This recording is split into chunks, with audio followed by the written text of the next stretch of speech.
All right, I'd like to welcome everybody to the regularly scheduled board meeting for the Buckeye Valley Board of Education. Can I get a roll call, please? Mr. Alabuni? Here. Mr. Dickey? Here. Mr. Jeffrey? Here. Mrs. Pembroke? Mrs. Scowden? Here. If you would please join me for the Pledge of Allegiance. I pledge allegiance to the flag of the United States of America and to the republic for which it stands, one nation, under God, indivisible, with liberty and justice. A little too much was asked, so I just thought I'd make that public. Also, some people at the elementary level had raised concerns when the elementary buildings had been built, that they weren't going to be big enough. And so I know there's an answer, that was the previous board or whatever, but I just want to go on record as saying, I know several people that voiced that concern. So that puts us at what to do with the increased enrollment. So you discussed a proposed building, and I'm just going to caution you on that one, you let the public know exactly where those funds are coming from, and that two, that you ask for input from staff, because if in fact you put on an addition, and what was presented the other day, I know was just the skeletal part of it, but I beg you to get some more input on that if that's the direction you're going to go. And then finally, I just want you to ensure that there's fair accessibility for everyone at that building, and not just one elevator that will be clear down the hallway from where the addition, if that's the route you take. So thank you for your time.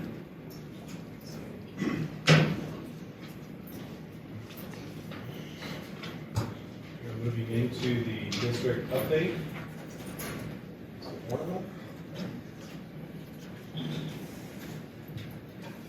So we have a few short updates this evening. The first one is Ms. Childers and Mr. Martin will be talking about some changes to our kindergarten entry process. This was something I formed a committee this fall to relook at how we were screening and welcoming our kindergartners. About 5 years ago, my first year in this position, we went to a model where we had a general start. The first few years, I believe it was 7 days, where the kids would be grouped by a round group, a goal group. They would come in for a total of 3 days staggered. The teachers would have then a full day to formulate a class list, and then parents would be given their teacher. We've cut that back over the last few years, but there were still hiccups that I wasn't happy with in terms of parents not knowing their kiddo's teacher until like the day before school with kindergarten was an issue that was hard for the school end, and I know hard on the parent end. So we worked together this year as a committee looking at new ways we can screen our kids, welcome our families to our buildings, to have a good school year. So they're here to sort of go over what that plan is looking like.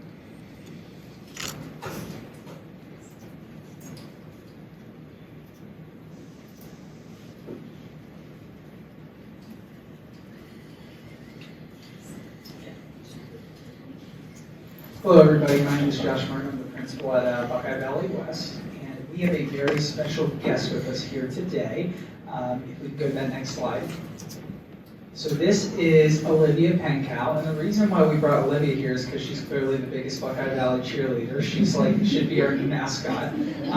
But we have her here because she's going to be one of our kindergartners at West next year. She is a preschooler in our building. And a little bit about Olivia. She thought these were all important things for you all to know, is that she likes trolls, gummy worms, and dance. And she'll be a kindergarten student at Buckeye Valley West next year. So Olivia, do you want to share with everyone what are some things you're excited for about kindergarten? I'm excited for kindergarten because I like making new friends in kindergarten. Awesome, thanks so much. Olivia, you can go ahead and go take a seat. Thank you so much for being here for us. Give it up for Olivia.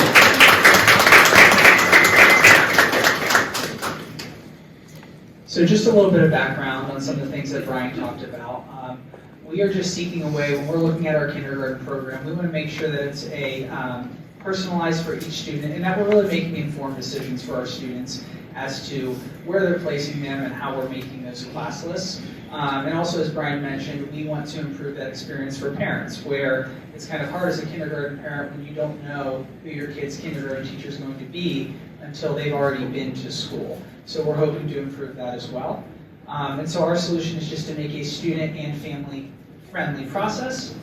That includes early screenings, early kindergarten experiences, and also parental support.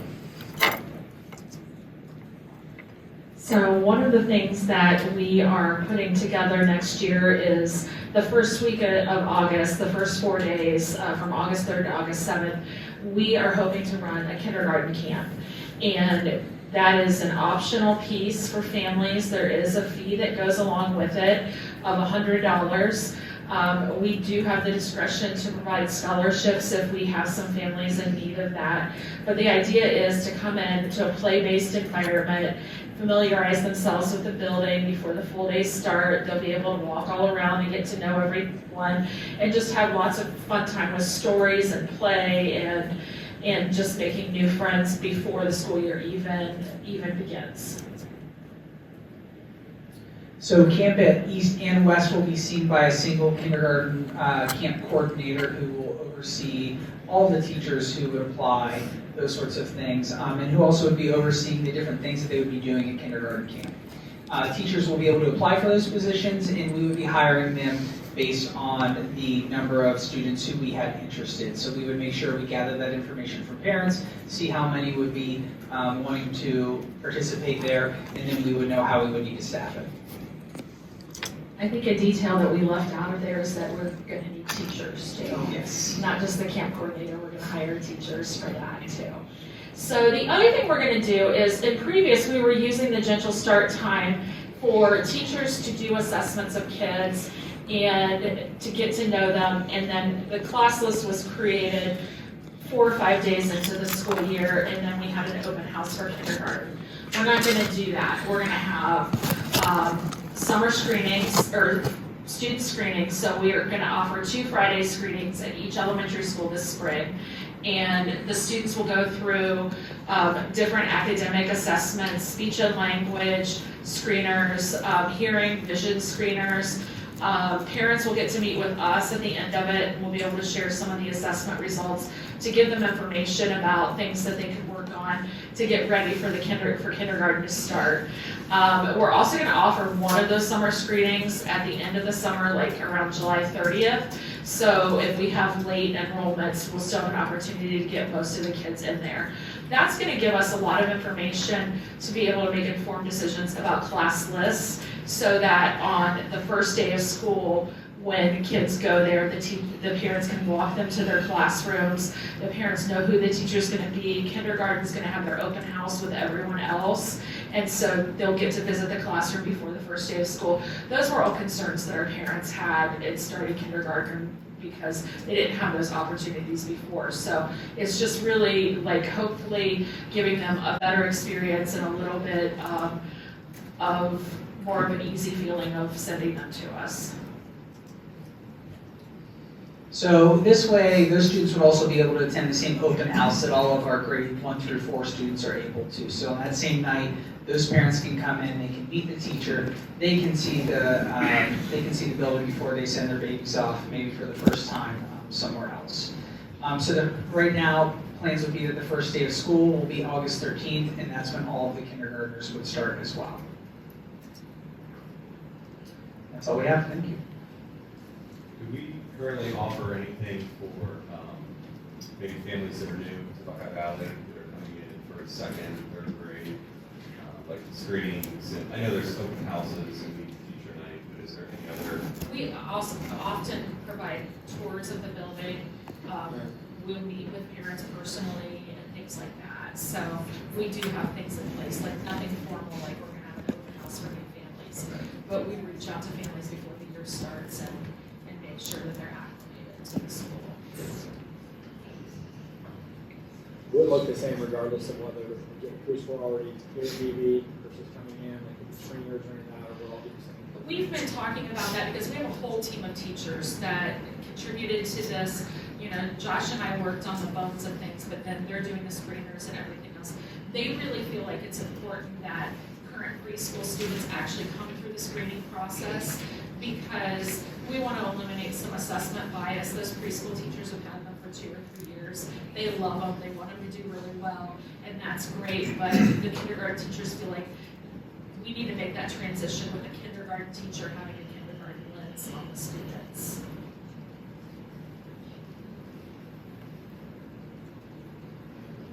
Thank you, guys. All right, and next is K through 5 social studies, and just a brief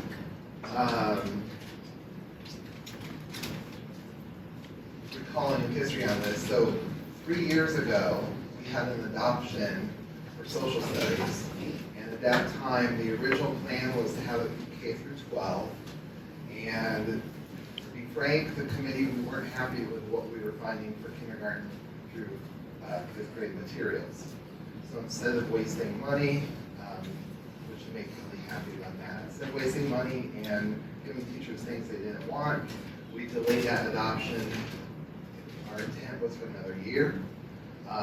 We still were not finding great stuff out there. So I'm very happy to say we found materials out there that our teachers are excited about. They've matched our standards.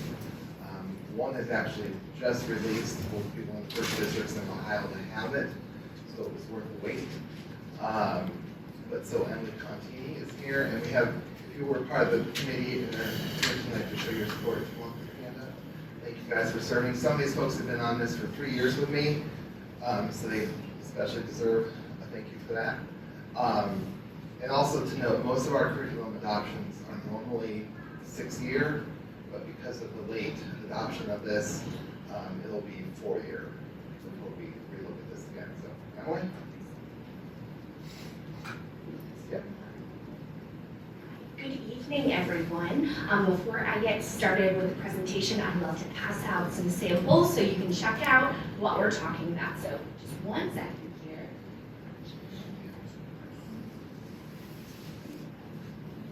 A giant Mary Poppins hat. All sorts of text notes here, just to give you.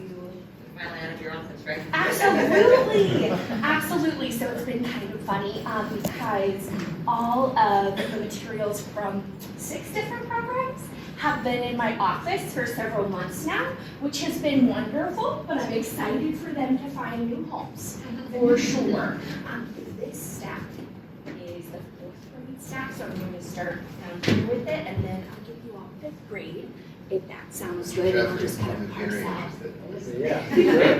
Absolutely, I figured.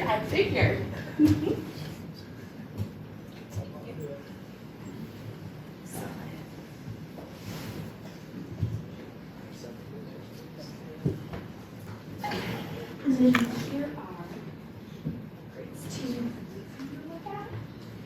And then we have kinder and first. You want to check those out. And here is the rest of 5th grade. You're welcome.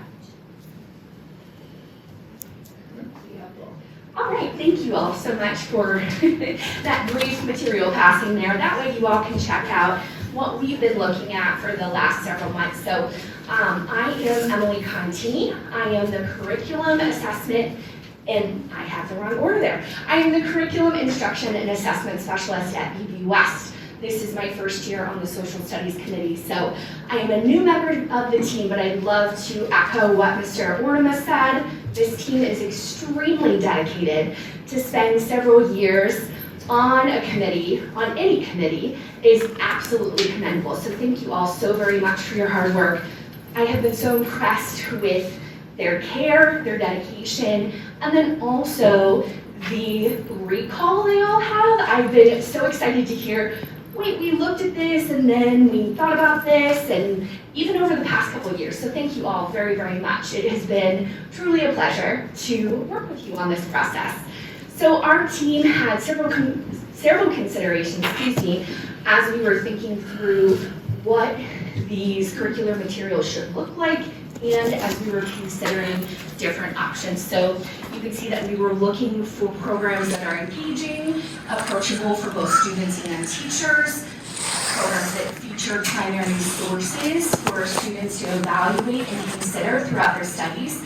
And we are really excited to present to you our kindergarten through third grade option, which is Gallopade. So that is the set of the yellow books that you have. So I kind of dispersed those throughout the table so you can check them out. Gallopade, and we can go ahead and go on to the next slide whenever we're ready. Thank you. Gallopade is completely aligned with Ohio's learning standards for social studies, as well as Ohio's model curriculum for social studies. If you are interested in seeing the program overview, it is linked in our slides there. Throughout our discussions, we were especially impressed with the ease of implementation for teachers. We felt that this is a very manageable program for teachers and students alike to approach. Onboarding should be very straightforward. It also fits our instructional time needs at the elementary school. As you can imagine, in any school, actually, not unique to BV, time is at a premium. So the ability to use Gallopade in a way that flexibly fits our classroom instructional allotments was really important to us. So that is our K-3 curriculum selection. And then for 4th and 5th grades, we chose McGraw-Hill's Impact Social Studies program. We were also very excited about the flexible options that Impact offers as far as time constraints. There are options for if you have a shortened class period for whatever reason, special activity, perhaps something else is going on. We've been really excited to see that we can customize what is taught time length-wise without sacrificing knowledge and content. Of course, that may mean we won't be able to do all the deep dives we'd like to, but having that option to choose where to deep dive and where perhaps we need to cover the essentials and then move on is really valuable to teachers. On this slide, you'll also see the program overview. If you're interested, definitely check that out. We also found the inquiry-based structure of Impact extremely appealing. There are primary sources featured throughout, which give our students some valuable learning opportunities as well. So that's the sum of it here. So thank you all so much for listening along this evening. Each elementary school has samples of both programs available for community review. And I bet you were going to say that too, Mr. Renata. So those are available to check out as well. So thank you all for your time.